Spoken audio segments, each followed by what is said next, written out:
So I want to dive a little bit deeper into self-love. Okay. I actually was going to approach this with a twist. Okay. So I was doing some research into self-love, and I found an article by the Faculty of Psychology at Southwest University in Chongqing, China.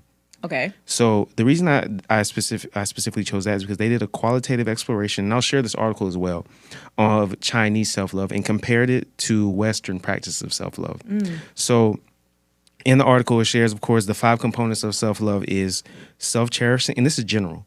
Self-cherishing, which is valuing oneself, which is your body, your character, your reputation, and your life, right?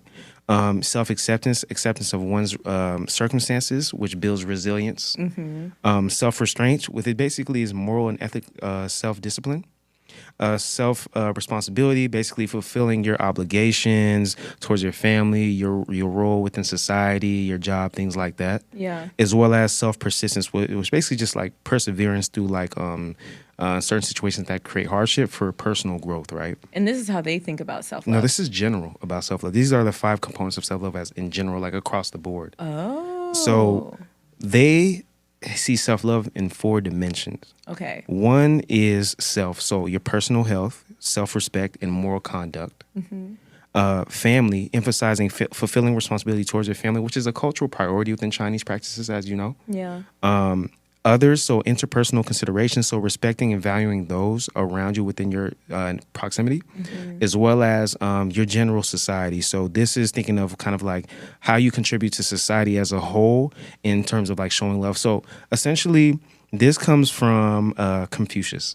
So they have a Confucian philosophy which emphasizes Ren, which is benevolence and harmony, and Junzi, which is the concept of noble character. So this contrasts with our Western perspective, which self-love is personal happiness and self-esteem. It's me. When the Chinese version of self-love is a holistic approach. Yeah, it's like all around me. Exactly. Yeah. I want to get just your thoughts. Okay, so I'm actually looking up a definition right now because it made me think of something. But so the fact that it was very evident to me in like everything that you just shared that our United States version of things, self-love is about me. How can I benefit myself? I want to feel good. I want to do this. It's all about me.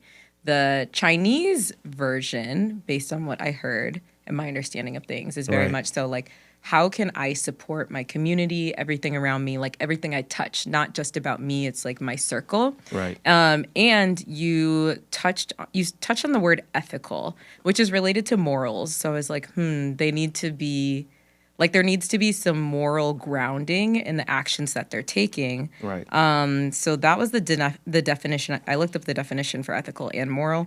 And moral said that it refers to principles or standards that distinguish between right and wrong behavior.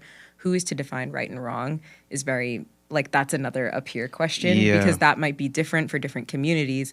But then it says it's related to beliefs about what is acceptable or unacceptable behavior, typically guided by cultural, religious, or personal beliefs about ethics and values. Morals are often seen as a guiding framework for how people would behave to act in a virtuous or ethical manner. So I think based on some of the values and beliefs within Chinese cultures, or maybe specific Chinese cultures, they do put more value on family than I think we do today in the United States. Not everybody, of course, because I think we both really value family, but so it makes sense that their version of self-care would be like myself as it relates to my family and my community and my environment, not just myself, because really anything focused on me as a human being, I feel like is unethical.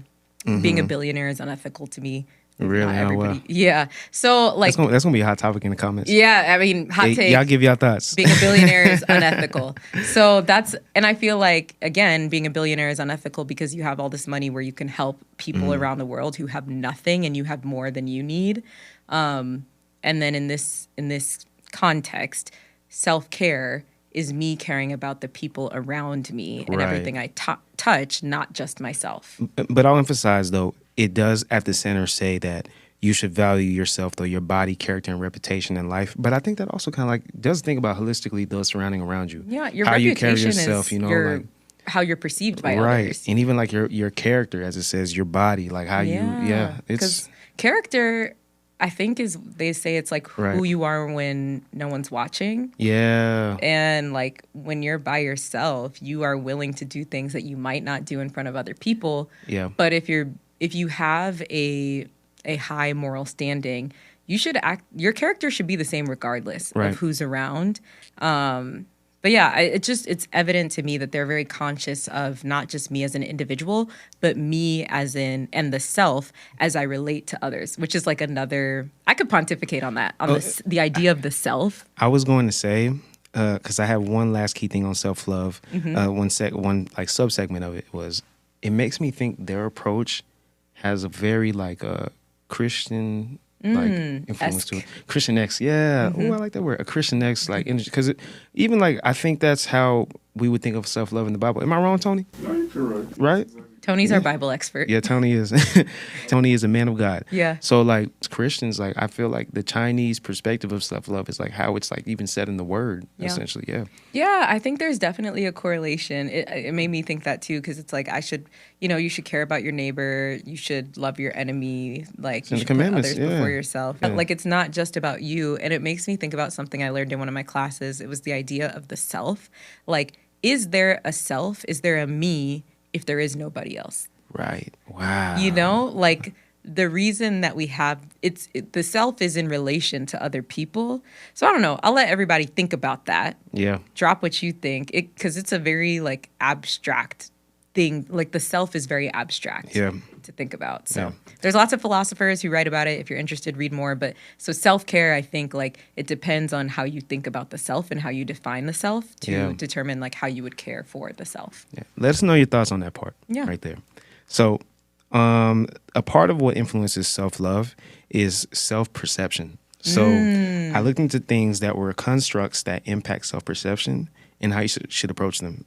The first thing that it says is essentially like everyone has a unique experience in how they see and know themselves. But here are 3 prevalent constructs that influence you. Toxic positivity. So toxic positivity is a concept that through all situations, good and bad, an individual should have a positive mindset and attitude. But however, with this, it can cause emotions that build up, leading to a more reactive attitude. So essentially it's saying that we have to experience our emotions guilt-free. That's the approach. Like we shouldn't, toxic positivity just says that like everything is good throughout a situation, but you don't get to fully experience your emotions and be within yourself, right? Yeah. So that was number 1. The second one is body image. That impacts self-perception. And it says we need to shift from, you know how you said body positivity first? Yeah. It actually said in the article, and I'll drop it, body neutrality, which means respecting our body in all shapes and sizes. So regardless how we flow within seasons, one body is wonderful as it works to keep us healthy, moving, and breathing. Honoring our body is an important component of self-love. As hard as it gets to reach a place of body neutrality, is worth it. It's a temple. Yeah, because at the end of the day, like if you can have the acceptance at the ground foundation, you could then have that positivity that follows. Yeah. Yeah. Body neutrality. Body neutrality. Oh, that's like being very accepting or content. Exactly. Okay. Contentness. And the last one is just, and this is of course pretty normal, is just social media. So a lot of people, they ask yourself questions like, why is it easier for them to practice self-love as me when they see people doing activities that, they show care for themselves? Like, why am I struggling? It seems like no one else. This has a negative impact on our mental health and our own individual experiences when we even try to practice self-love, right? Yeah. But there's an understanding of that, like, everyone is unique, and as we navigate life, we're at different places. And you do have, I think the thing is you have to be mindful that what you are consuming, setting boundaries when needed, and having faith in your individual timeline, because as you veer off to focus on others, that impacts your self-perception on yourself. So then how can you be able to healthily exercise self-love, Yeah. Because some people even try to keep up with someone else's lifestyle in that same degree while they're trying to love themselves. So yeah, that's interesting. The thing that you said, what's the first one though? The first point you... toxic positivity. Yeah, I feel like I've definitely been in that space before, but your emotions are valid. Like, it doesn't mean you have to sit in them and wallow, but like you can feel them. I think that's really important. Yep. Especially for children, because sometimes we're like, you're fine, instead of being like, how are you? How are you? Yeah, what's going on? What are you experiencing? Yeah. So I think there's a way to do that. Yeah. And not like over rotate into like just being so, I don't even know. You know what I mean? I don't want to be insensitive, but you know. That's real. Yeah. That's real. So before we get out of here, because Tony, I saw you signaling us. Well, I got you. Okay. I just want to take 10 quick hits that I found. This was just something I want to sprinkle in here. 10 ways to show yourself some love on Valentine's Day. Make yourself a care package. Go shopping. Plan a fun night with friends. Make a list of 3 things you love about yourself. Have a spa night. Get pampered. Be selfish. Wear something that makes you feel good. Yeah. Take some downtime. And buy your own darn chocolate and flowers if that's your thing. I like that. That's Yeah, beautiful. yeah. Do it. If Yeah, somebody yeah. else isn't doing it for you, do it for yourself. Love yourself. Yeah, and think about those around you and the people that support you in your life all the time. Yep. And love on them too, because Yep. they're a part of your circle and yourself as it relates to others. Just like the Chinese say. Just, I don't know why that Well, feels. yeah, it is kind of crazy after that.